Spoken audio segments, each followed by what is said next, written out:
শনিবারের মধ্যে প্রার্থী চূড়ান্ত করবে জামায়াত সহ সমমনা ইসলামী ৮ দল। জেতার সম্ভাবনা যার যেখানে বেশি সেখানে প্রার্থী মনোনয়ন দেবে তারা। এক্ষেত্রে দল নয়, প্রার্থী মুখ্য। জোটের প্রার্থীদের জয়ী করতে সর্বোচ্চ কৌশল অবলম্বনের ঘোষণা দিয়েছেন শীর্ষ নেতারা। মাহমুদ সোহেলের রিপোর্টে বিস্তারিত। ২৪-এর গণঅভ্যুত্থানের পর রাজনীতির মাঠে শক্ত অবস্থান ধরে রেখেছে জামাত সহ সমমনা ইসলামী ৮ দল। বিভাগীয় সম্মেলনের পর আরও চাঙ্গা হয়েছে তৃণমূলের নেতাকর্মীরা। শীর্ষ নেতাদের আশা, বিএনপির নেতিবাচক কর্মকাণ্ডের কারণে আগামী নির্বাচনে বিকল্প হিসেবে ইসলামী ৮ দলকে বেছে নেবেন ভোটাররা। এখানে যৌক্তিকভাবেই যেখানে পাওয়ার যোগ্য আসন সেখানে পাবে।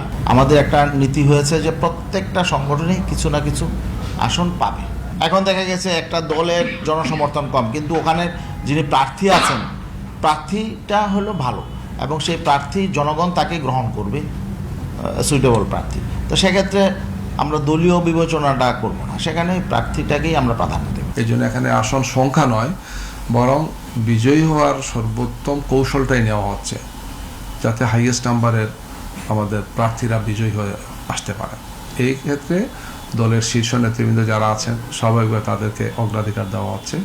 আর জনপ্রিয়তার দিক থেকে এবং অবস্থানের দিক থেকে বিশ্লেষণ করি সেটা আসনগুলোকে ঠিক করা হচ্ছে, ফাইনাল করা হচ্ছে। আসন বন্টন নিয়ে গণমাধ্যম মিথ্যাচার করছে এমন অভিযোগ এনে ৮ দলের নেতারা বলছেন ভোট ডাকাতি প্রতিহত করা হবে।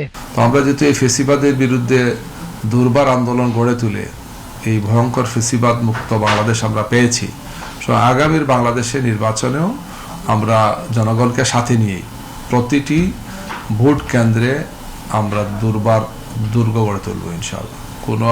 কোনো ধরনের কোনো সন্ত্রাসী, কোনো ধরনের কোনো চাঁদাবাজ, কোনো অস্ত্রধারী, কোনো ধরনের কোনো আক্রমণকারী জনগণের ভোটকে চেনে নিতে পারবে না। এই সক্ষমতা আমাদের আছে। এই কথা স্বরাষ্ট্রমন্ত্রী কি করে বলে? ওনার দায়িত্ব ছিল অস্ত্র উদ্ধার করা, এবং শুধু অবৈধ অস্ত্র না বরং বৈধ অস্ত্র জমা নেয়। এখানে নির্বাচন তফসিল ঘোষণা হয়েছে, এখনো পর্যন্ত অস্ত্র উদ্ধার হয় নাই। উনি আবার নতুন করে অস্ত্র দিবে কাদেরকে? নির্বাচনে প্রায় ১,৫০০-২,০০০ ক্যান্ডিডেট হতে পারে, নতুন করে ১,৫০০-২,০০০ ক্যান্ডিডেটকে উনি অস্ত্র দিবে? এখন এক ক্যান্ডিডেটের অস্ত্র কেনার মতো সামর্থ্য আছে, উনি বড় বড় অস্ত্র কিনবেন, আরেক ক্যান্ডিডেটের নাই, তাহলে ওনাকে কি সরকার অস্ত্র কিনা দিবে? এগুলো হলো একটা তামাশা। সুষ্ঠু নির্বাচন হলে ইসলামপন্থীরাই সরকার গঠন করবে বলেও আশাবাদ ব্যক্ত করেছেন জামাত সহ ৮ দলের নেতারা। Mahmud Sohel, GTV news, Dhaka.